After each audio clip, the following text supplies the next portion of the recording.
After nyo magtaas-baba, kailangan natin ng accent. Radio management normally seeks announcers and performers who are free of regional accents. Gusto nila yung tuwid magsalita. No, it's not doesn't mean na hindi tuwid magsalita yung mga may regional accents. Pero, alam niyo naman ang ating ibig sabihin na meron kasing mga punto minsan na nakakaapekto doon sa mismong pag-pronounce ng mga salita.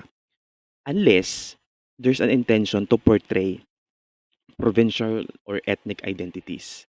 But it's not easy to detect your accent, your own accent, no? Unless gusto mo, hinihingi talaga nung management na, okay, kailangan namin na magre-represent dito sa provincial or ethnic identities na ito without mocking them, without making them a subject for fun, okay lang yun, no?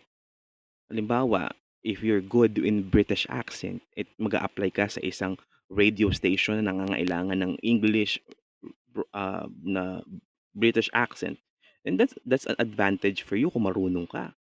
Kasi ang Filipino sanay sa English style, yung American English style. So medyo tuwid, wala ng ganong kulot ng boses, yung parang Doing a ganito ba? live show. Yes. Okay. Bumaba pa dito ang ating executive producer Oo si nga. Paul Henson because he caught you doing this impersonation ba ito ng mga Hindi, komentaryo ko newscast- lang na Okay. ang Filipino newscasters ang gagaling, syempre. Pero mas gusto ko yung BBC newscasters. Bakit naman, Kasi ang Mitch? ganda ng accent. I come from theater and I think the British accent, even if the news is very bad, it sounds beautiful. Like? 47 people were killed in downtown Tel Aviv when a bomb exploded due to terrorism. Ako naman sasabi ko, ang ganda! Ay, pangit pala. Thousands of people were left homeless when flood waters rose in Florida. Oh, di ba? 'Di ba? Well, that's actually medyo comic pa nga yung ginawa ni Mitch Valdez, no? Um, but the purpose is if you have if you can do accents naturally, then that's an advantage for you. But if the purpose of it ay para lang may magamit, that's not a good thing for you. Okay? Next, after accents, pronunciation. The problem inaccurately pronouncing words often stems from number one, mali yung articulation. Kagaya nung kanina, mali yung production ng sounds. And number two, lack of familiarity with words or names. Importante po na tayo ay pamilyar, lalong higit sa mga terminologies at mga pangalan. Kasi pag mali ang nabanggit natin, hindi na sila yon.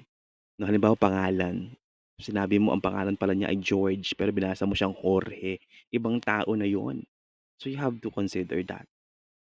Avoid lazy mouth or slurring of words. Huwag tatamad-tamad magbasa. Make sure alam mo yung sasabihin mo, 'no? Hindi yung parang, "Anong nangyayari?" Parang, pangit 'yun, 'no? You have to make sure na alam mo 'yun. You have to make sure na those words ay tamang nasasabi at hindi siya patamad pasalita. And when encountering strange or unfamiliar words, don't guess, but search. Alamin mo yung tamang pronunciation because kinakailangan na alam mo kung paano dapat ito inaano, binabasa, kung paano ito isinasagawa. So, subukan natin. Paano po ito? I-apply natin yung ating mga pinagagagawa kanina. Basahin natin ito. The country needs more cancer specialists, especially oncologists and radiation oncologists, to cater the healthcare needs of cancer patients. Department of Health Undersecretary Maria Rosario Vergere said the country needs more healthcare workers who have the proper knowledge in diagnosing and treating cancer patients. Throughout the country, there are only 313 medical oncologists and 106 radiation oncologists, most of them working in urban centers like Metro Manila. So, bagal, bilis, tamang pronunciation, oncologist. Pag binasa mo halimbawa yung Maria Rosario, di siya Vergire or Vergere, it's Vergere. So, pag iba yung pronunciation, ibang tao na siya. So, kailangan tama din yun. Tagalogin natin. Kailangan ng Pilipinas ng mas maraming espesyalista sa cancer. partikular na ang mga oncologists at radiation oncologists upang matugunan ang pangangailangang pangkalusugan ng mga pasyenteng may cancer.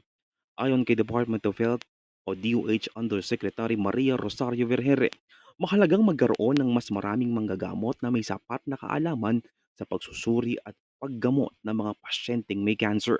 Sa buong bansa, meron lamang 313 medical oncologists at 106 radiation oncologists. Karamihan sa kanila ay nakadestino sa mga urban centers tulad ng Metro Manila. Ganon. 'Di ba? So imagine, importante mga kapatid na hindi ka lang basta ano, hindi lang ikaw basta marunong um, mag-modulate ng boses. Well, that's a good thing if you know how to modulate your voice.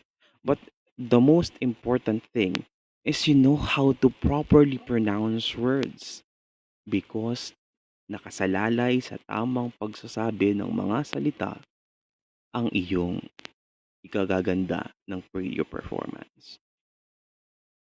Okay lang na hindi sobrang bilog ng boses, napa-practice 'yun. Pero yung tamang pagbabasa, tamang pronunciation, tamang production of sounds or articulation, tamang enunciation, and tamang accent and inflection ay importante for you to have a good radio performance. Alright? So, with that, let's answer some questions. So, this discussion questions are uh, the following. If given the opportunity to conduct a training session for aspiring radio broadcasters, which aspect, articulation, inflection, accents, or pronunciation, would you prioritize and why? Can you share examples of radio personalities who excel in these areas and how do they influence your listening experience? I'll be waiting for your answers in the comment section. So again, I'm Joshua Nickdow, and if you don't have any questions, thank you and good day.